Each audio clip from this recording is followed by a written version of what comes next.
Le match de la peur pour le PSG et ses supporters, l'anecdote de Pablo Longoria sur son arrivée à Marseille, c'était en 2020 déjà, et cette info sur le futur de Neymar, abonne-toi, le journal du foot, ça commence maintenant.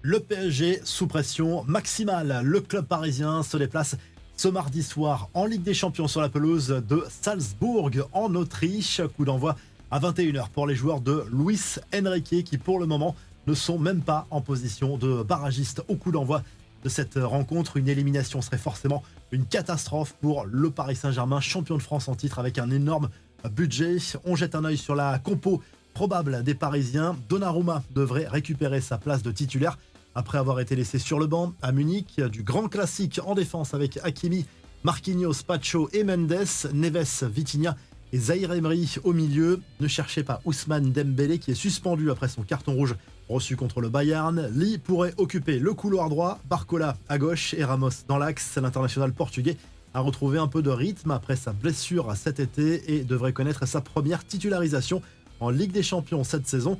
Lucas Hernandez, lui, est bien dans le groupe. C'est encore trop tôt pour le revoir dans le 11 de départ, mais c'est forcément une bonne nouvelle pour Luis Enrique qui assure que l'international français a mis le paquet pour revenir dans le groupe.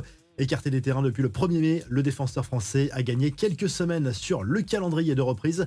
On parle stats à présent. Pour se qualifier, le PSG aura besoin de 2 victoires a priori lors de ses 3 derniers matchs pour être quasiment certain de finir en position de barragiste. Voici les probabilités de qualif pour chaque club. Avec 10 points, les champions de France auraient 94% de chances de finir dans les 24 premiers.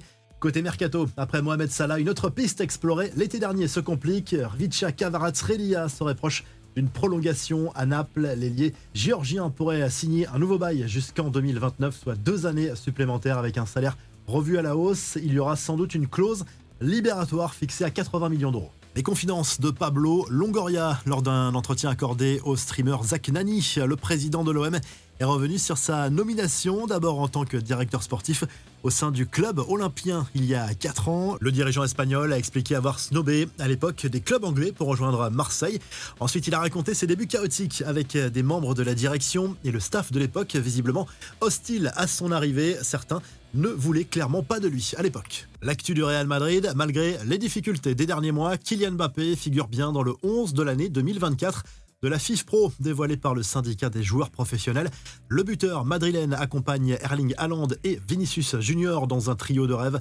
Plusieurs merengues et des joueurs de Manchester City sont à l'honneur également. Le néo-retraité Toni Kroos y figure. Il accompagne Jude Bellingham, Kevin De Bruyne et le récent Ballon d'Or Rodri dans l'entrejeu. On est clairement sur une équipe assez déséquilibrée, mais il y a quand même 2 sacrés défenseurs, Virgil van Dijk, Antonio Rudiger et Dani Carvajal. Le Real sous pression avant son déplacement sur la pelouse de l'Atalanta Bergame ce mardi soir 21h en Ligue des Champions. À l'image de Marca, la presse madrilène tire la sonnette d'alarme pour le club merengue, seulement 24e avant cette rencontre en Italie. Attention au scénario catastrophe.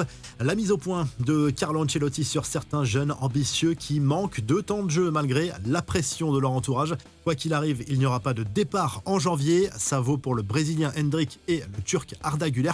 Le coach italien réclame de la patience avec les 2 cracks du Real Madrid. Les autres infos à retenir dans ce journal du foot, voici toutes les affiches de la semaine. En Ligue des Champions, Brest a déjà quasiment assuré de finir à une place de barragiste, accueille le PSV Eindhoven à 21h également pour poursuivre son rêve. Liverpool, le leader, va tenter de continuer son parcours sans faute sur la pelouse de Gérone en Espagne. Belle affiche entre Leverkusen et l'Inter Milan. Le Bayern va défier le Shakhtar Donetsk sur terrain neutre. Ça risque de devenir l'un des feuilletons mercato des prochains mois. Neymar, qui arrivera en fin de contrat avec Al Hilal en juin prochain, est bien dans le viseur de l'Inter Miami. Le directeur général du club de MLS a reconnu pour Give Me Sport qu'il était intéressé par la signature du Brésilien, s'il était libre bien sûr. La reconstitution de la MSN avec Suarez et Messi pourrait rendre nostalgique les fans du Barça de la grande époque.